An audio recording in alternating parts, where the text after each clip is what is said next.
क्या सेक्युलरिज्म का मतलब सिर्फ एक धर्म को रियायत देना है? आज यही सवाल दक्षिण भारत की सियासत में गूंज रहा है। तेलंगाना की रेवंत रेड्डी सरकार ने रमजान के लिए ऑफिस टाइमिंग क्या घटाई, बीजेपी ने इसे शरिया शासन की ओर बढ़ता हुआ कदम बता दिया।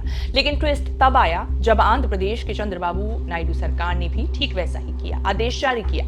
रमजान का महीना शुरू हो गया है। ये वही महीना है जो बीजेपी को पॉलिटिकली परेशान करता है, वो भी दक्षिण के उन दो राज्यों में जहां उसका न शासन है न काबू में आने वाली सरकारें। आंध्र प्रदेश और तेलंगाना कहने के लिए तो अलग राज्य हैं, लेकिन कल्चर, लोग, भाषा सब कुछ एक है। आंध्र में करीब 10% मुसलमान हैं तो तेलंगाना में करीब 13%। रमजान का महीना आते ही सरकारों ने अपनी जवाबदेही मान ली कि मुसलमान भाइयों पर तोहफे की बरसात करें, लेकिन इस बार छिड़ी सियासी जंग अब तुष्टीकरण बनाम भाईचारा की बहस में तब्दील हो चुका है। तेलंगाना में सीएम रेवंत रेड्डी सरकार ने आदेश जारी किया है कि सभी मुस्लिम सरकारी कर्मचारी, शिक्षक और कॉन्ट्रैक्ट स्टाफ रमजान के दौरान 19 फरवरी से 20 मार्च शाम 4 बजे से ऑफिस से घर जा सकते हैं ताकि इफ्तार और नमाज के लिए समय निकाल सके। रेवंत रेड्डी सरकार ने रमजान के दौरान व्यापार को बढ़ावा देने और लोगों की सुविधा के लिए हैदराबाद सहित पूरे राज्य में दुकानों और होटलों को रात भर खोलने की अलग से छूट दी है।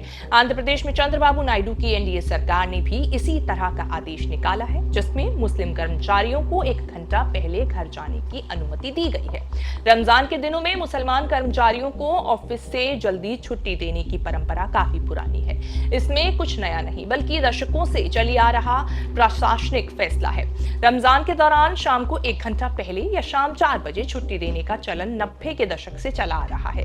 तब से सत्ता की अदला बदली टीडीपी और कांग्रेस के बीच होती रही, चाहे एन चंद्रबाबू नायडू हो या फिर दिवंगत वाईएस राजशेखर रेड्डी।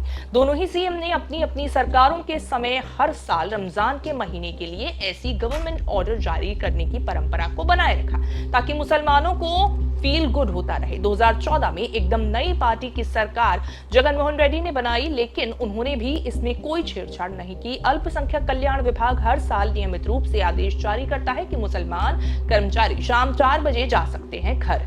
आंध्र प्रदेश हाईकोर्ट ने भी अपने अंडर वाली सभी कोर्ट्स में ये सुविधा लागू की है। मुसलमानों के लिए मेहरबानी ना तो बीजेपी की सरकारें करती हैं, ना ये पसंद करती हैं कि कोई ऐसा कुछ करे। तेलंगाना में छूट का सरकारी ऐलान होते ही बीजेपी रेवंत रेड्डी पर तुष्टीकरण की राजनीति का आरोप लगाते हुए हमला बोल दिया है। बीजेपी ने तेलंगाना बीजेपी के दिग्गज नेता बंदी संजय ने रेवंत रेड्डी की कांग्रेस सरकार पर सीधा हमला बोला है कि अगर रमजान में मुस्लिम कर्मचारियों को 4 बजे छुट्टी मिल सकती है तो अयप्पा दीक्षा नवरात्रि या गणेश चतुर्थी के समय हिंदू कर्मचारियों को ऐसी रियायत क्यों नहीं दी जाती। बीजेपी ने आरोप लगाया कि रेवंत रेड्डी असदुद्दीन ओवैसी की एआईएमआईएम के साथ नूरा कुश्ती कर रहे हैं ताकि मुस्लिम वोटों का ध्रुवीकरण कांग्रेस के पक्ष में बना रहे। पड़ोसी राज्य आंध्र प्रदेश में भी चंद्रबाबू नायडू सरकार ने रमजान की छुट्टी का ऐलान किया, लेकिन वहां प्रदेश ने न केवल चुप्पी साधी बल्कि कुछ नेताओं ने इसका स्वागत भी किया।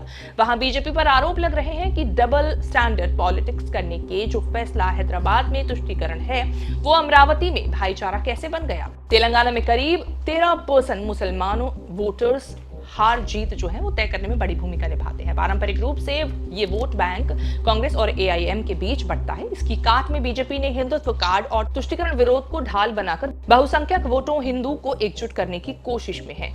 हालांकि हाल के चुनावों में बीजेपी की ये लाइन उसे कतई जीत नहीं दिला सकी, फिर भी उसकी कोशिश बनी है कि हिंदू कार्ड खेलकर कांग्रेस को मुस्लिम परस्त साबित करने की कोशिश करती रहे ताकि हिंदू जुड़ता रहे।